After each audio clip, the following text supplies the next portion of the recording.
which placed at ready command the rich resources of his luminous and discriminating mind.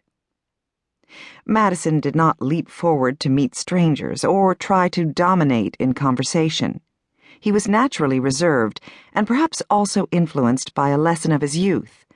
From The Spectator, a London periodical that he favored in his early years, he had learned that modesty becomes a man. Famed Spectator author Joseph Addison described it as a guard to virtue and noted that it sets off every great talent which a man can be possessed of. By now, Madison also understood that reticence had its political uses. It was wise to avoid strong statements while circumstances were still unfolding. It was often advantageous to put forth proposals anonymously and thus avoid alienating allies who might not agree. If, in avoiding center stage, Madison missed some of the praise, he also avoided some of the criticism, thus saving his reputation for a future day. Madison dressed plainly, as befitted a man who did not want to be conspicuous. Eventually, he would wear only black. His public speaking was as unadorned as his dress. His words and ideas came forth with coolness and clarity, unobscured by drama. Although no one thought of him as an orator for the ages, those who paid attention understood that when he spoke, he was enormously effective. If eloquence includes persuasion by convincing, his fellow Virginian John Marshall wrote, "Mr. Madison was the most eloquent man I ever heard."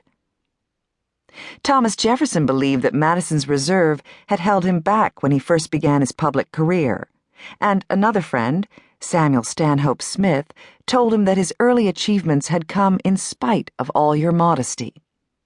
But the reputation that Madison had acquired by the time he arrived in Philadelphia in May 1787 suggests that his manner had been little hindrance. "Every person seems to acknowledge his greatness," commented William Pierce, who, like Madison, was a delegate to the Philadelphia Convention. Indeed, now that Madison's intellect and political skill were so widely recognized, his demeanor seemed to burnish his reputation. Despite all his renown, he remained, in Pierce's words, a gentleman of great modesty, with a remarkable sweet temper.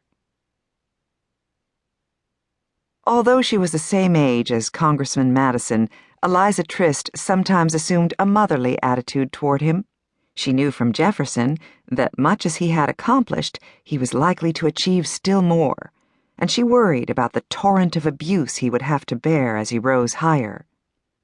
"He has a soul replete with gentleness, humanity, and every social virtue," she wrote to Jefferson, "and yet I am certain that some wretch or other will write against him. It will hurt his feelings and injure his health, take my word." Mrs. Trist almost certainly knew that in addition to the common ailments of the day, dysentery, fevers, influenza, Madison suffered from sudden attacks that he described as somewhat resembling epilepsy and suspending the intellectual functions. Historians of a later time would dismiss these attacks. Epileptoid hysteria, his most influential biographer would call them. But Madison's description fits today's understanding of epilepsy. His sudden attacks might well have been complex partial seizures, which leave the affected person conscious, but with his or her comprehension and ability to communicate impaired.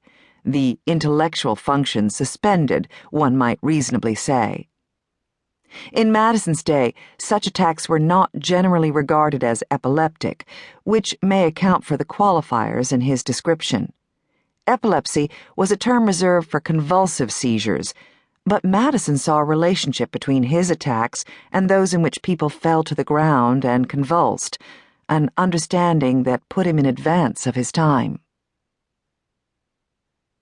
Madison did not make a show of himself, but neither did he lack vanity. His jacket and breeches were finely made, his stockings usually silk.